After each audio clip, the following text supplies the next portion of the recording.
no claim on me. I am not worthy. And even as I go through my own life journey, I'm constantly filled with this stress and worry because maybe it's too early.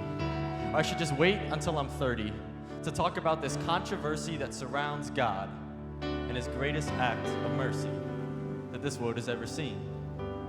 And just because I go to church on Sunday, it doesn't mean that I don't put on this mask to look all nice and clean and act like some perfect human being, when in reality, I'm covered of sin and shame behind the scene.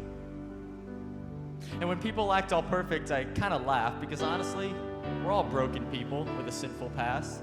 And we all have that sin that just keeps us trapped. And we all have those feelings like we're finishing last and that God is just too far gone. Well, maybe it's time to examine what team we're really on. Because see, me without God is much like the Cavs without LeBron. I'm hopeless and I get rightfully blamed on because I do a lot of right, but I always do way more wrong. And sometimes I get tired of this world of expectation that I live in. I mean, I go to school not to learn, but to fit in. And in moments of desperation, I get these feelings within that God somehow lost and temptation will win. And as soon as the devil asks how I've been, I fall right back into this trap of sin and I become obsessed with this sin. And I start to love this sin. And I want nothing but this sin. And I take God at the pedestal and I replace him with sin. And I hit rock bottom and I no longer want to live. And I no longer want to breathe. And it's too dark to see the God I need reaching out for me so I can be with him for eternity. But what if God is more? I mean, what if the cross is more than just some necklace to style?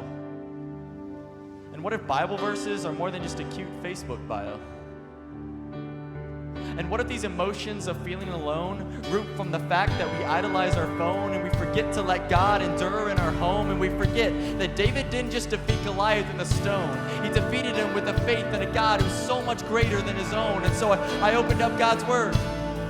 And in my vision of sight, I saw this glimmer of light on something God did one night.